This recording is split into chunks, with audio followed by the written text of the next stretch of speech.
Hello everyone, my name is Megan DeLong and I have chosen case study question number 5 for the Unit 1 presentation. I will be analyzing the qualitative data in the teen pregnancy focus group transcript. So if you haven't already, I highly recommend you review the transcript prior to listening to my analysis, as it will be easier for you to follow my analysis and justification. You can find this transcript in the Unit 1 course materials folder. I want to provide a brief overview of my presentation. So as mentioned, my case study question is based on a transcript rather than the condom use study that is needed for case study questions 2 through 4. The transcript is based on an excerpt from a teen focus group regarding students and parents' perceptions on teen pregnancy and teen pregnancy prevention. I have compiled a list of codes which represents small categories of information that is notated throughout the script. And then from these codes, I've developed themes, which is broad information that consists of several codes.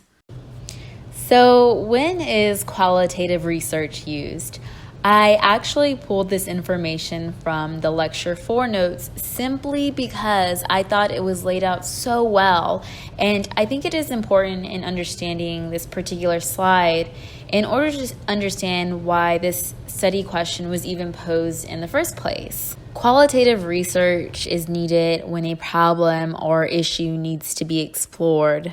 It is also needed and used to gather information from the individual, as well as to develop theories or help explain linkages in causal theories or models.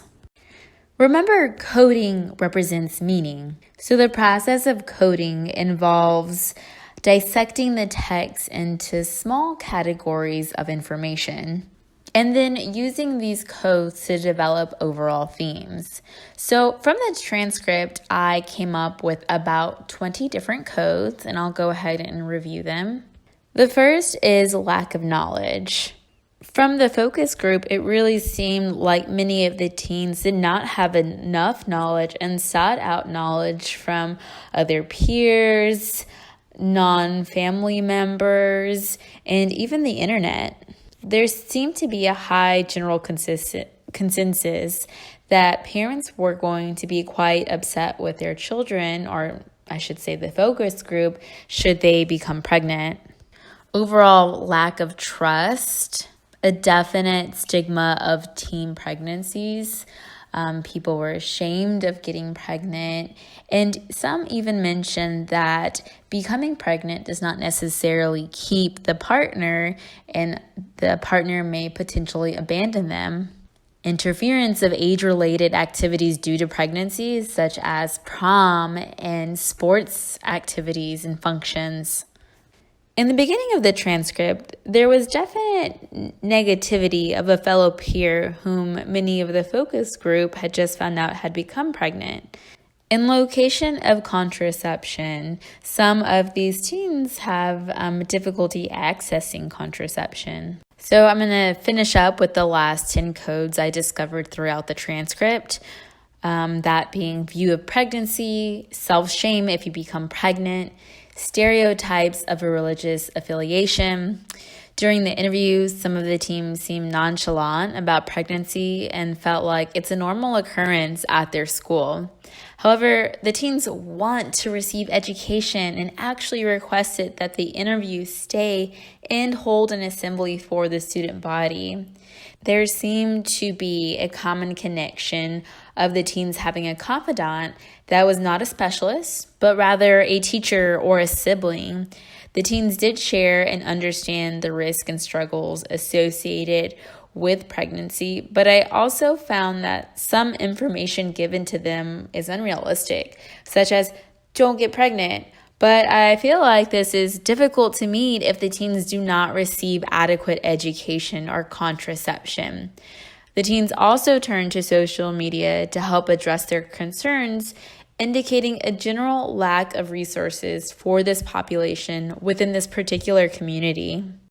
The first theme I want to present is that of lack of education. I feel like many of the codes I presented can fall under this general umbrella.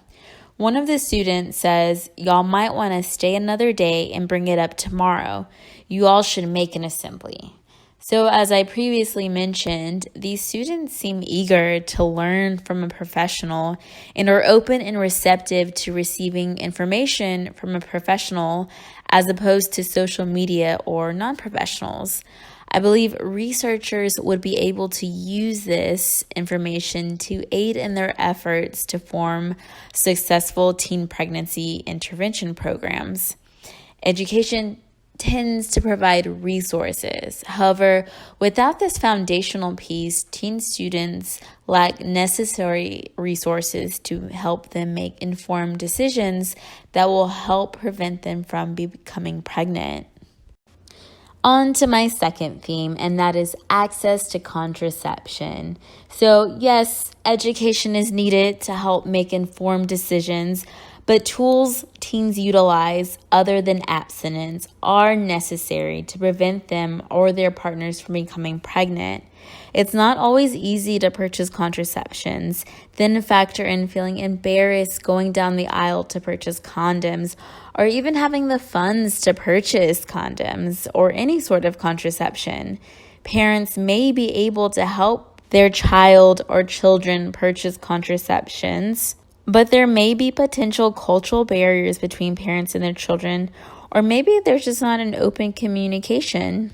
And then again, add in the embarrassment of speaking with the parent or the perception a parent may have when they learn their child is engaging in sexual activity. This lack of open dialogue is unfortunate as it may prevent unwanted pregnancies. Lastly, the third theme is the overall negative perception that is viewed. One student says, "Whenever I think about pregnancy, I just think about bad stuff."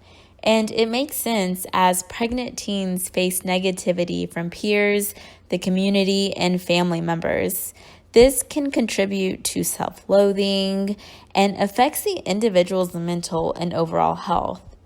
Prevention and programming is not 100% effective, but education should be provided to reduce the prevalence of teen pregnancy and associated stigma.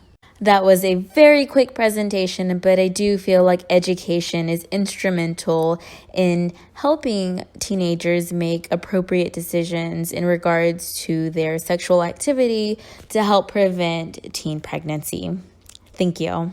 My references for my presentation consisted of the lecture 4 notes, as I did not find it necessary to seek out additional information for my analysis and theme selection.